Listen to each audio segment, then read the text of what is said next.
Hare Krishna.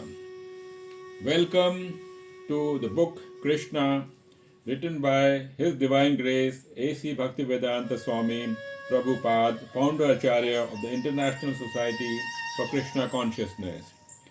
Yesterday, we went through the first part of the book, which was a letter written by George Harrison. Now, today, we will start with the preface, which has been written by Prabhupada.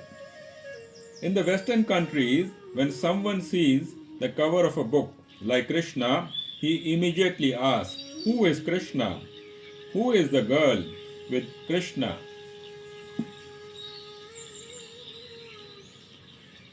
पाश्चात्य देशों में जब कोई व्यक्ति श्री कृष्ण जैसी पुस्तक के आवरण पृष्ठ को देखता है तो वे तुरंत पूछते हैं, श्री कृष्ण कौन है, श्री कृष्ण के साथ ये किशोरी कौन है, आदि आदि. The immediate answer is that Krishna is the Supreme Personality of Godhead. How is that? Because he confirms in exact detail two descriptions of the Supreme Being, the Godhead. In other words, Krishna is the Godhead because he is all attractive. Outside the principle of all attraction, there is no meaning to the word Godhead. How is it one can be all attractive? First of all, if one is very wealthy, if he has great riches, he becomes attractive to the people in general. Similarly, if someone is very powerful, he has also becomes attractive, and if someone is very famous, he also becomes attractive. And if someone is very beautiful or wise or unattached to all kinds of possession, he also becomes attractive. So from practical experience, we can observe that one is attractive due to wealth, power, fame, beauty, wisdom, and renunciation. One who is in possession of all these six opulences at the same time, who possesses them to an unlimited degree, is understood to be the Supreme Personality of Godhead. These opulences of the Godhead are delineated by Prasar Muni, a great Vedic authority. इसका तत्काल उत्तर है कि श्री कृष्ण परम श्री भगवान है. वे कैसे? इसलिए कि वे परमेश्वर के वर्णन से पूरी तरह मेल खाते हैं. दूसरे शब्दों में श्री कृष्ण भगवान है क्योंकि वे सर्वाकर्षण हैं. पूर्ण आकर्षण सिद्धांत के अतिरिक्त श्री भगवान शब्द कोई अर्थ नहीं रखता. तो कोई सर्वाकर्षण किस तरह हो सकता है? सबसे पहली बात यह है कि यदि कोई अत्यंत धनी है और उसके पास अत्यधिक धन है तो वे सामान्य जनता के लिए आकर्षण हो जाता है. इसी प्रकार यदि कोई अत्यंत शक्तिशाली है वे भी आकर्षक हो जाता है, और यदि कोई अत्यंत विख्यात है ये भी आकर्षक हो जाता है. यदि कोई अत्यंत सुंदर या ज्ञानी या किसी प्रकार की संपदा से अनासक्त होता है तो वह भी आकर्षक हो जाता है. अतः हम अनुभव के आधार पर ये देखते हैं कि कोई भी व्यक्ति संपत्ति, शक्ति, यश, सौंदर्य, ज्ञान तथा त्याग के कारण आकर्षक बनता है. जिसके पास ये तीनों ऐश्वर्य एक साथ हो और उस सीन मात्रा में हो तो समझना चाहिए कि परम श्री भगवान है. श्री भगवान के ये ऐश्वर्य परम वेदाचार्य पराशर मुनि द्वारा वर्णित किए गए हैं. We have seen many rich persons, many powerful persons, many famous persons, many beautiful persons, many learned and scholarly persons, and persons in the renounced order of life, unattached to material possession. But we have never seen any one person who is unlimitedly and simultaneously wealthy, powerful, famous, beautiful, and wise and unattached, like Krishna. In the history of humanity, Krishna, the Supreme Personality of Godhead, is a historical person who appeared on the earth 5,000 years ago. He stayed on this earth for 125 years and played exactly like a human being, but his activities were unparalleled. From the very moment of his appearance to the moment of his disappearance, every one of his activities is unparalleled in the history of the world. And therefore, anyone who knows what we mean by Godhead will accept Krishna as a supreme personality of Godhead. No one is equal to the Godhead, and no one is greater than him. That is the import of the familiar saying, God is great. हमने अनेक धनी, शक्तिशाली, विख्यात, सुंदर, विद्वान, पंडित तथा भौतिक विषयों के प्रति अनासक्त वृक्ष व्यक्ति देखे हैं, लेकिन मानव इतिहास में हमने श्री कृष्ण के समान असीम तथा एक साथ संपत्तिवान, शक्तिशाली, विख्यात, सुंदर, बुद्धिमान तथा अनासक्त व्यक्ति नहीं देखा। पूर्ण पुरुषोत्तम भगवान श्री कृष्ण एक ऐतिहासिक पुरुष है जो 5000 वर्ष पूर्व इस धरा पर प्रकट हुए थे। वे इस पृथ्वी पर 125 वर्षों तक रहे और उन्हें मनुष्य ही समान आचरण किया, लेकिन उनके कार्यकलाप अद्वितीय थे। उनके आदि भाव के क्षण से लेकर उनके तिरोधान के क्षण तक उनका प्रत्येक कार्य विश्व के इतिहास में अद्वितीय रहा है। अतः जो भी वे जानता है कि श्री कृष्ण का क्या अर्थ होता है, वे श्री कृष्ण को श्री भगवान के रूप में स्वीकार कर लेगा। ना तो कोई श्री भगवान के समक्ष है और ना कोई उनसे बढ़कर है। ईश्वर महान है, कथन का यही भाष्य है। There are various classes of men in the world who speak of God in different ways, but according to the Vedic literature and according to the great acharyas, the authorized person versed in the knowledge of God in all ages like Acharya Shankara, Ramanuja, Madhava, Vishnu Swami, Lord Chaitanya, and all their followers by disciplic succession, all unanimously agree that Krishna is the Supreme Personality of Godhead. As far as we, the followers of Vedic civilizations, are concerned, we accept the Vedic history of the whole universe, which consists of different planetary systems called the Svargaloka, or the higher planetary system, Martyaloka, or the intermediary planetary system, and Pataloka, or the lower planetary system. The modern historians of this earth cannot supply historical evidence of the events that occurred before 5,000 years ago, and the anthropologists say that 40,000 years ago, Homo sapiens had not appeared on the planet because evolution had not reached that point. But history, as shown in the Vedas, the Puran, the Mahabharata, relate human histories which extend millions and billions of years into the past. संसार में अनेक प्रकार के लोग हैं जो ईश्वर के विषय में भिन्न भिन्न प्रकार से बातें करते हैं, लेकिन वैदिक वाणी के अनुसार तथा समस्त युगों में शंकर, रामानुज, मध्य, विष्णु स्वामी, महाप्रभु, श्री चैतन्य जैसे महान आचार्यों तथा उनकी शिष्य परंपरा के समस्त अनुयायियों के अनुसार सबों ने एक स्वर में स्वीकार किया है कि श्री कृष्ण भगवान है। जहाँ तक वैदिक सभ्यता को मानने वाले हम लोगों का प्रश्न है, हम सभी समृद्ध ब्रह्मांड के वैदिक इतिहास को स्वीकार करते हैं, जिसके स्वर्ग लोक, मर्त्य लोक तथा पाताल लोक नामक विविध लोक हैं। आधुनिक इतिहास वेता 5000 वर्ष पूर्व की घटनाओं के साक्ष्य नहीं दे सकते और मानव विज्ञानियों का कहना है कि हम लोगों में 40,000 वर्ष पूर्व बुद्धिमान जीवों का उदय नहीं हुआ था, क्योंकि विकास वहाँ तक नहीं पहुँच सका था। लेकिन वैदिक इतिहास, ग्रंथ, पुराण तथा महाभारत उन मानव इतिहासों का उल्लेख करते हैं जो विगत लाखों करोड़ों वर्ष पूर्व तक विस्तृत हैं। For example, from these literatures, we are given the history of Krishna's appearance and disappearance millions and billions of years ago. In the 4th chapter of the Bhagavad Gita, Krishna tells Arjuna that both he and Arjuna had many births before, and that he, Krishna, could remember all of them, but Arjuna could not. This illustrates the difference between the knowledge of Krishna and that of Arjuna.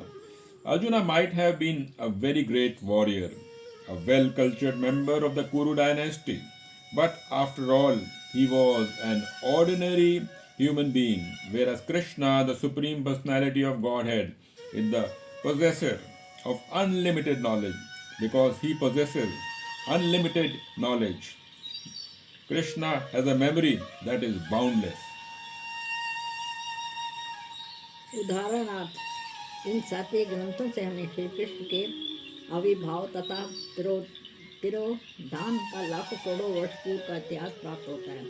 Shrimad Bhagavat Gita के चतुर्थ अध्याय में भगवान श्री कृष्ण अर्जुन को बताते हैं इसके पूर्व उनके तथा अर्जुन के कई जन्म हो चुके हैं जिसका संबंध उन्हें है किंतु अर्जुन को नहीं। इससे श्री कृष्ण तथा अर्जुन के ज्ञान में जो भी अंतर है उसका पता चल जाता है। भले ही अर्जुन एक महान योद्धा तथा कुरुवंश का सुसंस्कृत सदस्य रहा हो, फिर भी वे था तो एक सामान्य पुरुष थे, जबकि भगवान श्री कृष्ण अपार ज्ञान के धारक हैं। क्योंकि श्री कृष्ण का ज्ञान अपार है अतः उनकी श्रवण शक्ति भी असीम है। The knowledge Krishna possesses is so perfect that he remembers all the incidents of his appearances some millions and billions of years in the past. But Arjuna's memory and knowledge are limited by time and space, for he is an ordinary human being. In the fourth chapter, Krishna states that he can remember instructing the lessons of the Bhagavad Gita some millions of years ago to the sun god Vyasdev. भगवान श्री कृष्ण का ज्ञान इतना पूर्ण है कि वे भूतकाल में लाखों करोड़ों वर्षों पूर्व की अपने आदि भाव की घटनाएं स्मरण रखते हैं, लेकिन अर्जुन की स्मृति तथा ज्ञान काल तथा देश द्वारा सीमित है क्योंकि वे सामान्य मानव प्राणी हैं। श्रीमद् भागवत गीता के चतुर्थ अध्याय में भगवान श्री कृष्ण कहते हैं कि लाखों वर्ष पूर्व सूर्यदेव श्री स्वान को दिए गए उपदेश उन्हें आज भी स्मरण है। Nowadays, it is the fashion of the atheist class of men to try to become God by following some mystic process. Generally, the atheists claim to be God by dint of their imagination or their meditational power. Krishna is not that kind of God. He does not become God by manufacturing some mystic process of meditation, nor does he become God by undergoing the severe austerities of the mystic yogic exercises. Properly speaking, he never becomes God because he is the Godhead in all circumstances. आजकल ये fashion बन गया है कि नास्तिक श्रेणी के लोग कुछ योग विषयों के द्वारा ईश्वर बनने का प्रयत्न करते हैं। सामान्यतः ऐसे नास्तिक अपनी कल्पना का या ध्यान शक्ति के बल पर अपने को ईश्वर घोषित कर देते हैं। श्री कृष्ण इस प्रकार के ईश्वर नहीं है। वे ना तो ध्यान का कोई योग विधि का निर्माण करते हैं ईश्वर बनते हैं, ना योगिक आसनों की कठोर तपस्या करके ईश्वर बनते हैं। सत्य बात तो ये है कि कभी ईश्वर नहीं बनते क्योंकि वे समस्त परिस्थितियों में सर्वोच्च हैं।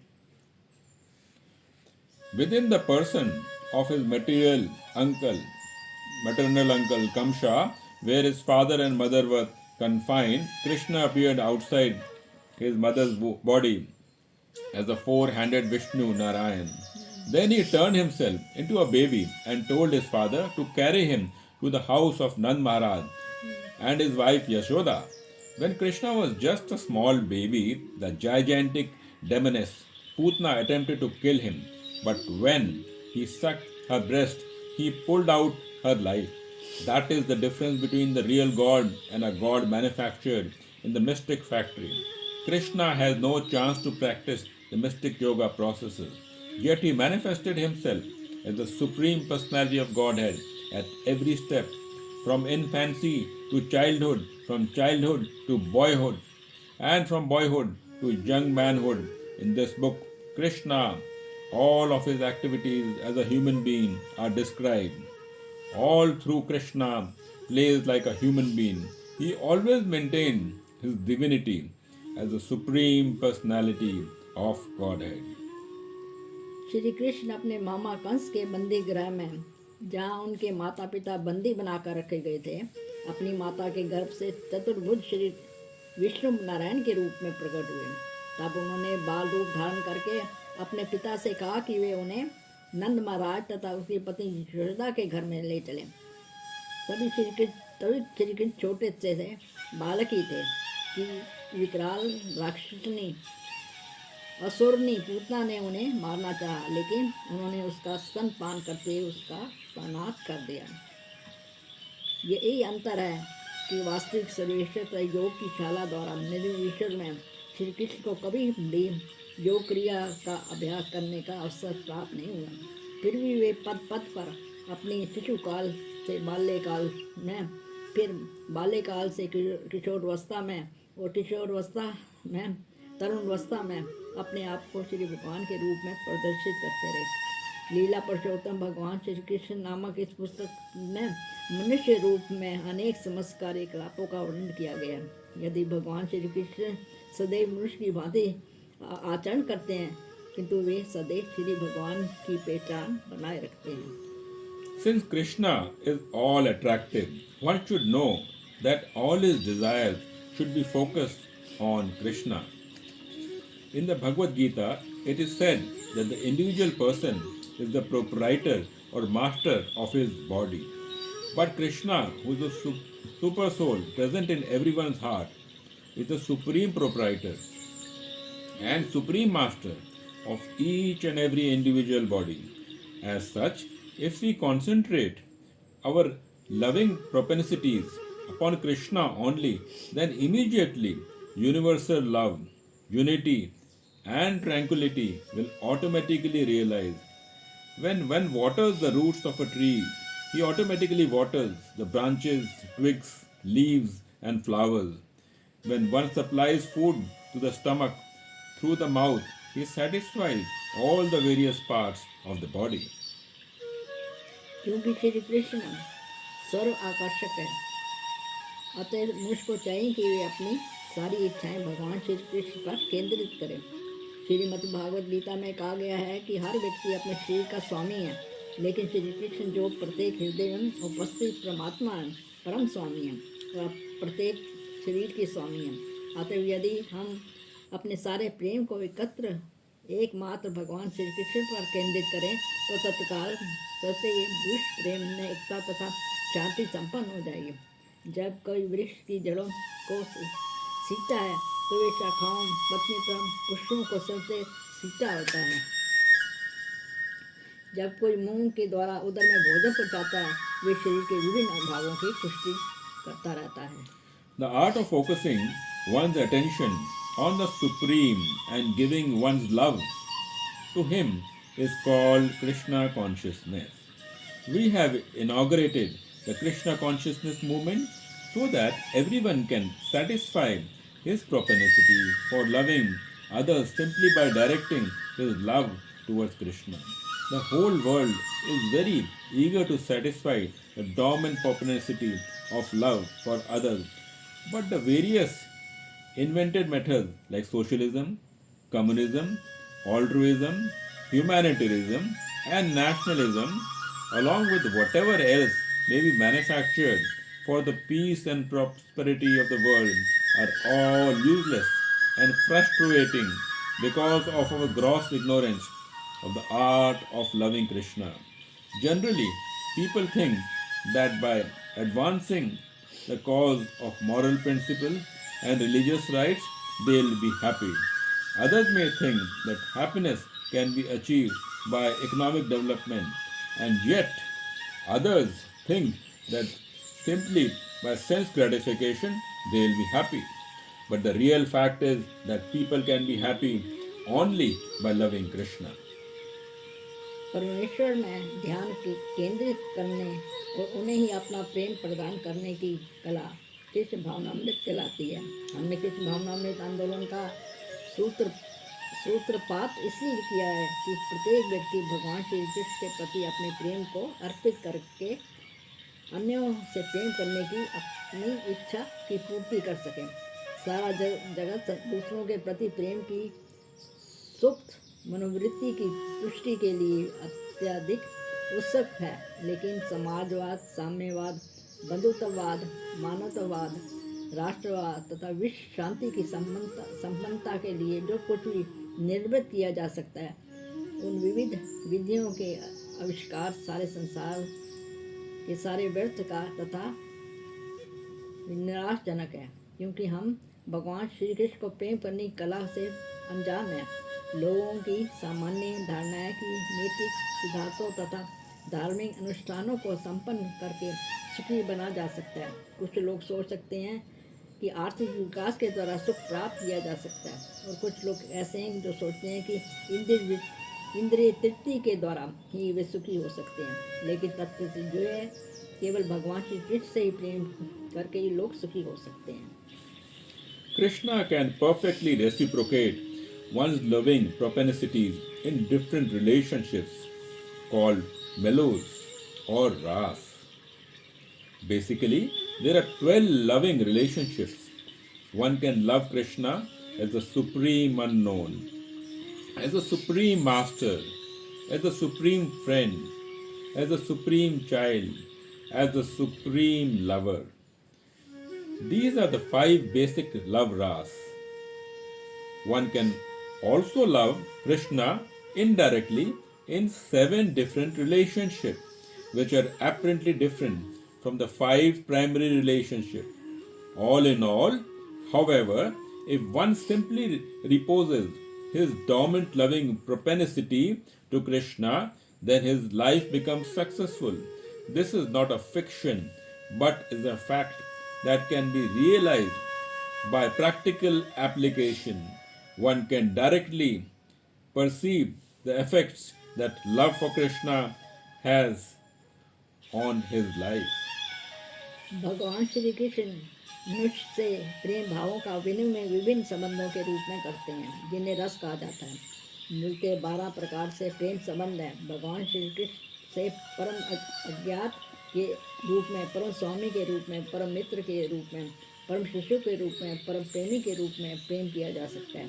ये 5 मूल प्रेम रस हैं। भगवान श्री कृष्ण से 7 परोक्ष संबंधों से भी प्रेम किया जा सकता है, जो इन 5 मूल संबंधों से भिन्न है।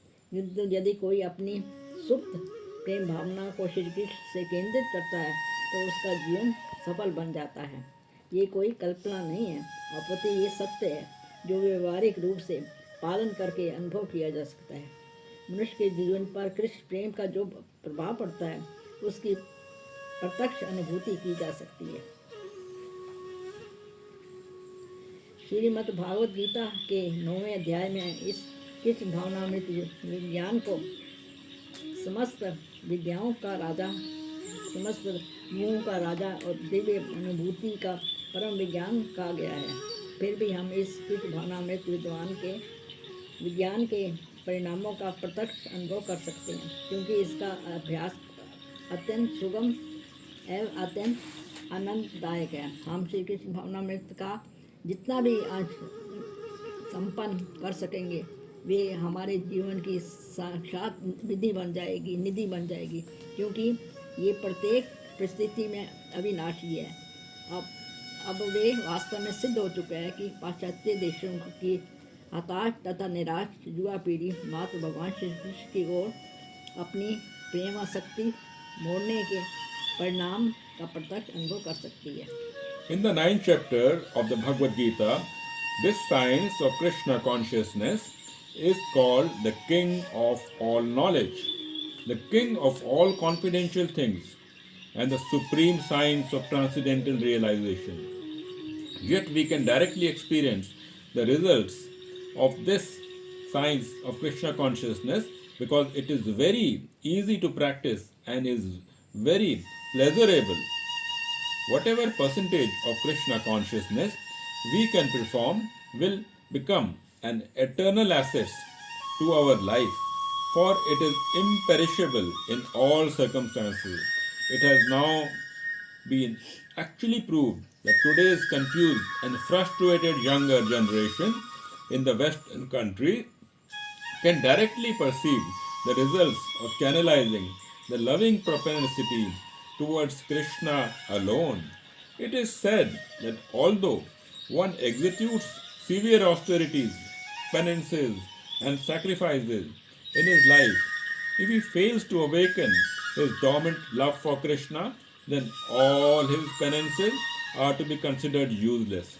On the other hand, if one has awakened his dormant love for Krishna, then what is the use in executing austerities and penances unnecessarily? कहा जाता है कि कोई अपने जीवन में कितना ही कठोर तप तथा यज्ञ क्यों ना करे, किंतु यदि वे भगवान श्री कृष्ण के प्रति अपने सुप्त प्रेम को जागृत करने में सफल नहीं होता तो उसकी सारी तपस्याएं व्यर्थ समझी जानी चाहिए। किंतु यदि वे भगवान श्री कृष्ण के प्रति अपने सुप्त प्रेम को जागृत कर लेता है तो वे फिर कठोर तपस्याएं करना व्यर्थ है। The Krishna consciousness movement is the unique gift of Lord Chaitanya Mahaprabhu to the fallen souls of this age. It is very simple method which has actually been carried out during the last 4 years in Western countries, and there is no doubt that this movement can satisfy dormant loving propensity of humanity.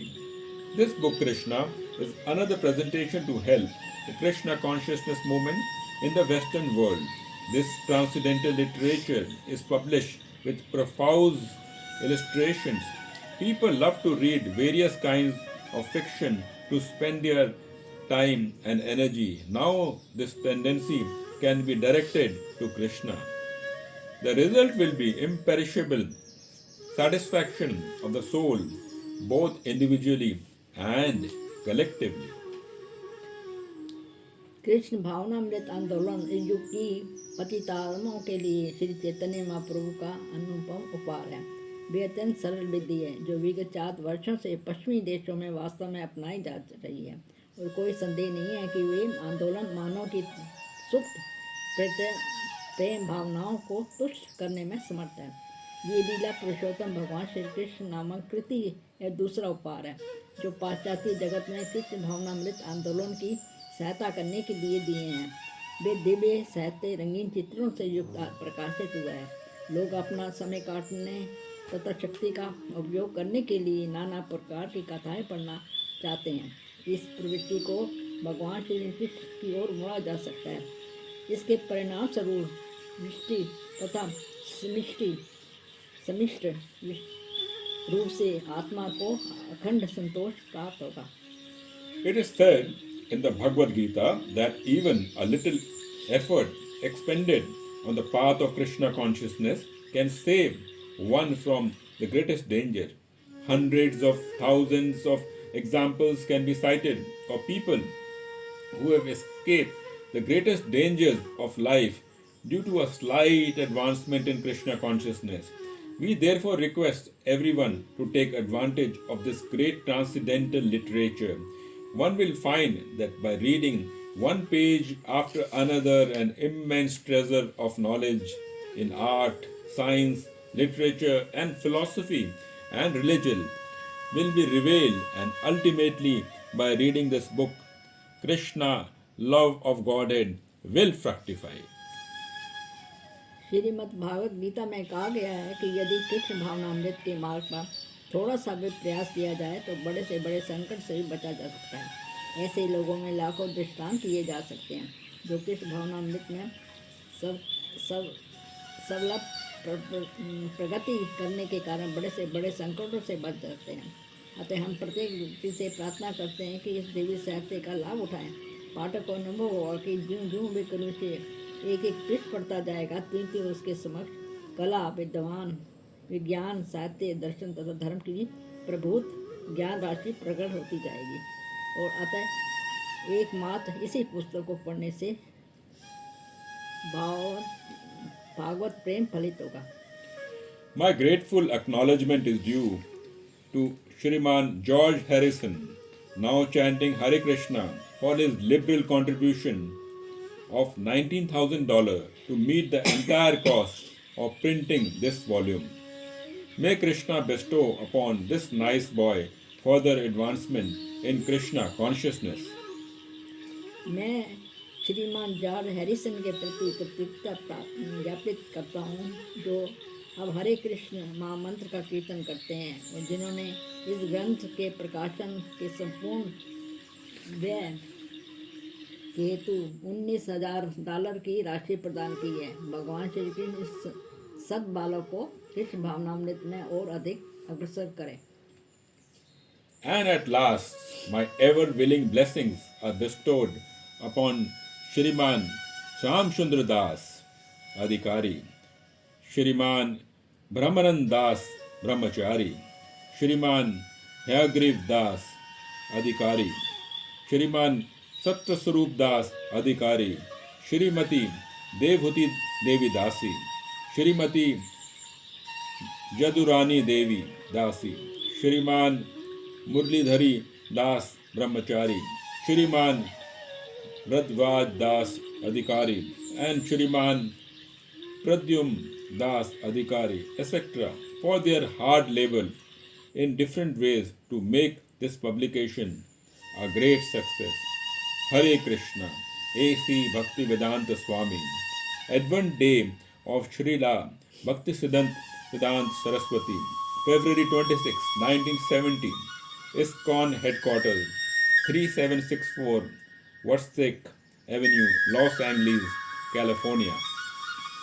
अतः मैं श्रीमान श्याम सुंदर दास अधिकारी, श्रीमान ब्रह्मानंद दास ब्रह्मचारी, श्रीमान हृदयग्रीव दास अधिकारी, श्रीमान सत्य स्वरूप दास अधिकारी, श्रीमती देवाहुति देवी दासी, श्रीमती जदुरानी देवी दासी, श्रीमान मुरलीधर दास ब्रह्मचारी, श्रीमान भारद्वाज दास अधिकारी तथा श्रीमान प्रद्युम्न दास अधिकारी आदि को आशीर्वाद देता हूँ, जिन्होंने इस प्रकाशन को अत्यंत सफल बनाने में अनेक प्रकार से कठिन श्रम किया है। हरे कृष्णा। इस प्रकार से हम लोग प्रीफेस का अंत करते हैं और हमारा दूसरा लेक्चर आज इस प्रकार से समाप्त होता है। Thank you very much. धन्यवाद। हरे कृष्णा।